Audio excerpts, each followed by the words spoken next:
Halo semuanya, anak-anak kelas 12. Perkenalkan, nama Bapak Lause Jimmy.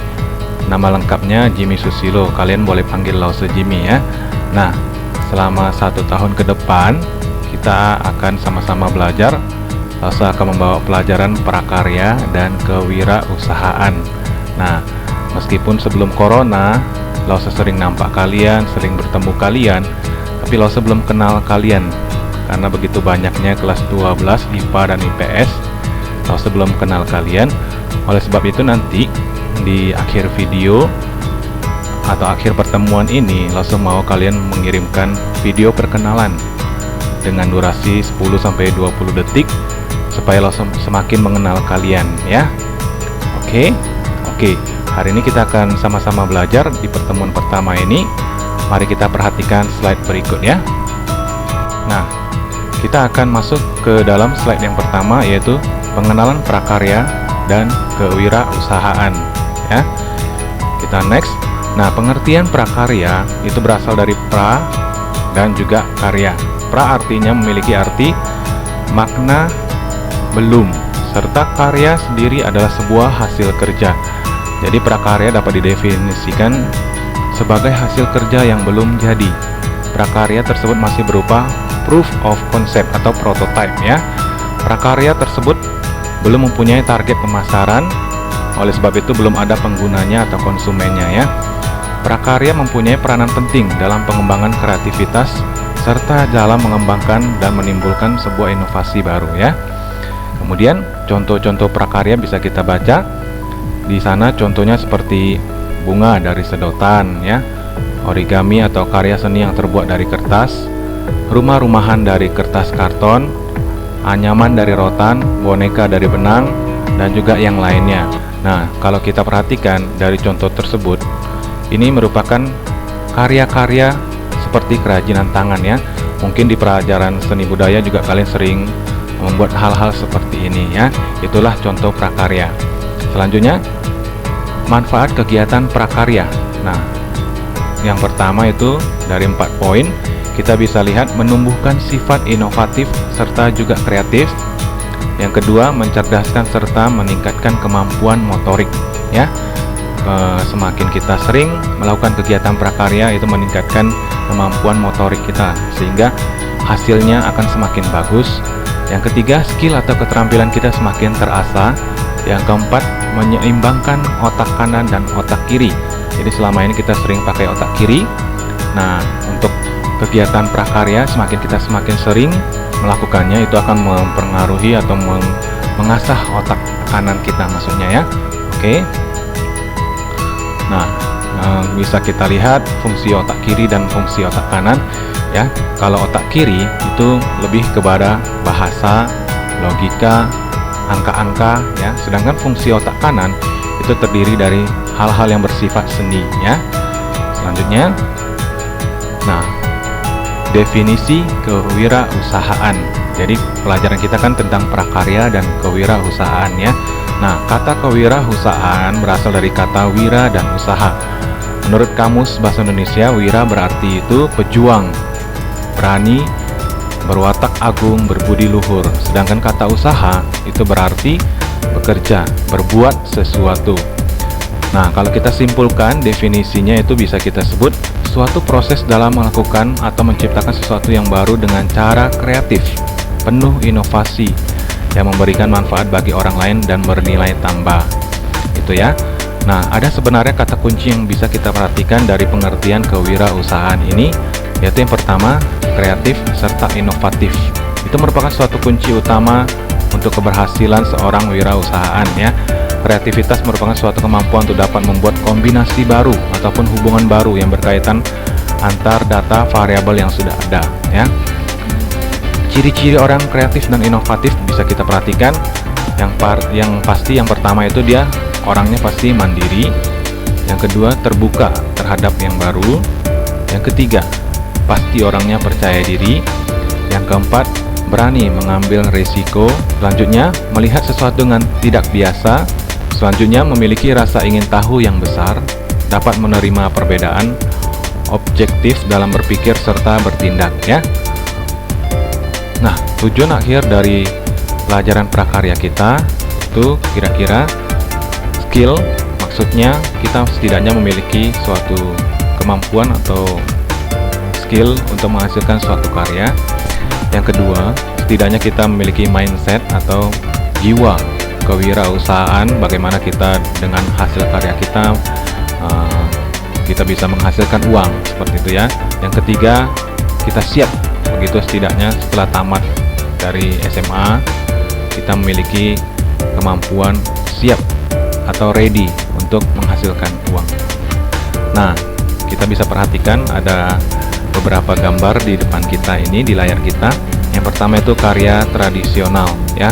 Itu kalau kita perhatikan banyak hal-hal yang bisa kita lakukan untuk menghasilkan karya tapi bersifat tradisional, seperti membuat tas, membuat pot, di mana karya-karya ini kita bisa menghasilkan uang. Kalau kita buat dia semakin bagus, cantik, itu akan menghasilkan uang. Nah, selain karya tradisional, kita juga bisa melihat ada karya digital ya. Kalau kita perhatikan di sini ada gambar brosur, beberapa brosur. Nah, gambar brosur ini sebenarnya teks biasa, tapi kita rangkai dengan warna, kita padukan dengan bentuk-bentuk sehingga hasilnya menarik. Bukan hanya sekedar tulisan, tapi dia menjadi suatu gambar yang bisa kita pandang dengan enak sehingga mudah dibaca dan mudah dimengerti. Inilah karya digital, di mana karya digital ini kita edit atau kita buat dari komputer ya. Selanjutnya, nah di sini juga banyak karya-karya digital ya, seperti spanduk ataupun banner seperti ini ya. Nah, hal-hal seperti ini atau spanduk seperti ini dibuat oleh seorang desainer ya. Mereka mendesain segala sesuatunya sehingga menghasilkan sesuatu yang bernilai baik atau mudah dilihat ya. Nah, selanjutnya coba kita perhatikan di sini ada salah satu tempat untuk kita membeli barang online biasanya ya, yaitu Tokopedia. Kalau kita cari dengan tulisan jasa desain grafis, nah di situ akan muncul jasa-jasa orang yang menjual jasanya untuk desain grafis. Jadi bukan hanya di tempat ini, bukan hanya menjual atau membeli barang di Tokopedia ini, tapi juga bisa kita menjual jasa kita ya, jasa desain grafis. Kalau kita lihat di sini ada harganya ya, dari yang termurah sampai kepada yang paling mahal, dan bahkan ini sudah ada yang memberikan bintang bahwasanya itu sudah transaksi atau sudah berhasil terjual jasanya ya. Begitu juga dengan di Tokopedia, sudah ada tertulis terjual jasa mereka ya, dari harga yang termurah sampai dengan harga yang termahal. Itu bisa ada yang desain logo ya, ataupun desain yang lainnya. Nah, ada juga satu website yang menyediakan jasa desain untuk logo. Kalau kita perhatikan di sini ada keterangan harganya 500.000 dari yang termurah sampai 1 juta yang paling mahal. Nah, dengan kondisi seperti ini kita bisa melihat bahwasanya seorang yang bisa mendesain itu bisa menghasilkan uang. Kalau dia sudah mempunyai skill untuk mendesain, dia bisa menghasilkan uang dengan karya-karyanya. Mungkin banyak orang tertarik dengan hasil desainnya meskipun sederhana, mungkin dia bisa menghasilkan uang. Jadi kalau misalnya nanti kita sudah belajar desain, semuanya kita sudah lumayan kita bisa jual hasil desain kita, baik itu seperti di Tokopedia ataupun yang lainnya ya. Selanjutnya, untuk mendukung kita selama 1 tahun ke depan, kita akan belajar desain ya adik-adik. Kita akan mencoba sebuah program dan kita akan menggunakannya, yaitu kalau kita bisa lihat di sini ada beberapa pilihan, ada beberapa logo yang biasa digunakan untuk mendesain. Yang pertama itu yang gambar ini, bola balon ini, itu merupakan logo aplikasi atau software desain CorelDRAW namanya ya, untuk mendesain, tapi ini berbasis vektor atau berbasis dia titik ya. Yang kedua ini namanya AI, itu kepanjangannya dari Adobe Illustrator. Nah, ini juga sama, ini berbasis vektor, dia membuat garis-garis, istilahnya membuat gambar dari titik-titik. Selanjutnya PS, ini Photoshop, ini membuat atau mendesain, sama dengan juga yang ini ide, itu InDesign, ini Photoshop, ini InDesign. Ini sama-sama digunakan untuk mendesain sesuatu ataupun foto berbasis bitmap ya, mengedit foto gitu ya. Nah, di antara keempat ini kita akan fokus ke salah satu program atau aplikasi atau software, yaitu PS, yaitu Photoshop ya. Nah, di Photoshop ini kita akan belajar lebih mendalam bagaimana mendesain ya. Kita akan ikuti setiap pertemuan supaya kita makin mahir ya. Kemudian kita bisa perhatikan Adobe Photoshop atau PS ini, Photoshop ada berbagai versi dari dia pertama kali muncul sampai kepada saat ini yang terbaru, itu terdiri dari berbagai macam ya. Nah, nanti langsung mau tahu juga di laptop kalian itu terinstall yang versi yang mana begitu ya. Kalau di sini kita lihat tahun-tahun belakangan ini lebih sering kita jumpai logo-logo yang seperti ini. Kalau logo-logo seperti ini seperti sudah jadul begitu namanya ya, sudah kuno gitu. Tapi ini awal-awal mulanya Photoshop diciptakan oleh penemunya atau digunakan oleh pengguna komputer untuk mendesain. Nah, kalau kita perhatikan di sini ada Photoshop semuanya PS, lambang terakhir ini yang biru ini itu ada tertulis di bawahnya ada CS3, CS4, CS5, CS6, yang terakhir ini CC ya. Jadi kalau CS itu maksudnya Creative Suite, yang CC ini Creative Cloud ya. Jadi yang sekarang ini terakhir ini kita bisa lihat tahunnya itu yang keluarnya 2013 ya, 8 September 2013 ini terakhir keluar yang versi CC ya. Nah, kalau kita bisa lihat yang versi yang 2000-an itu, mulai 2000-an itu yang dia sudah menggunakan CS atau Creative Suite ya, CS2, CS3, CS4, CS6, baru dia berubah ke CC ya, atau Creative Cloud. Nah, di Photoshop ini sampai tahun 2020 ini belum ada yang terbaru ya. Kebanyakan orang masih menggunakan yang versi ini, Creative Cloud 2013. Nah, itu sudah lengkap toolsnya atau alat-alatnya yang bisa kita gunakan untuk mendesain. Oke. Nah, saya rasa pertemuan kita cukup sampai di sini untuk pertemuan pertama.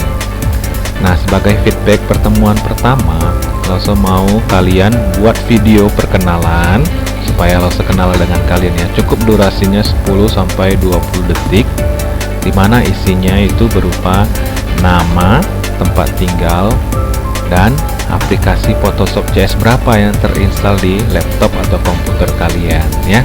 Jadi Lauso nanti akan coba di pertemuan selanjutnya kita akan mencoba aplikasi Photoshop CS berapa. Nanti kita sama-sama perhatikan kalau kalian itu pakai CS berapa yang paling banyak di antara kalian ya. Selanjutnya yang kedua itu buka link berikut untuk ikut ujian pemahaman materi pertemuan yang pertama ini. Nanti Lauso akan buat kuis. Nanti kalian silahkan klik tulisan di bawah ini bit.ly strip uji pemahaman satu prakarya metodis. Nah, di link ini nanti ketika kalian buka, kalian nanti akan bertemu suatu kuis yang berisi pertanyaan seputar pertemuan pertama ini. Nanti kalian coba lihat, kalian jawab saja ya, supaya menambah pemahaman kalian atau menguji pemahaman kalian di pertemuan satu ini ya. Untuk yang video ini, nama, tempat tinggal, dan aplikasi Photoshop kalian buat simple saja. Contohnya, halo Lose, nama saya Andi, saya tinggal di Pantai Labu. Di laptop saya terinstall aplikasi Photoshop CS3 ya. Seperti itu aja contohnya ya. Oke, terima kasih untuk hari ini. Biarlah kalau ada yang kurang jelas ataupun mau ditanyakan, silakan tanyakan di Google Classroom atau WA ke Lause. Oke, terima kasih semuanya, sampai jumpa.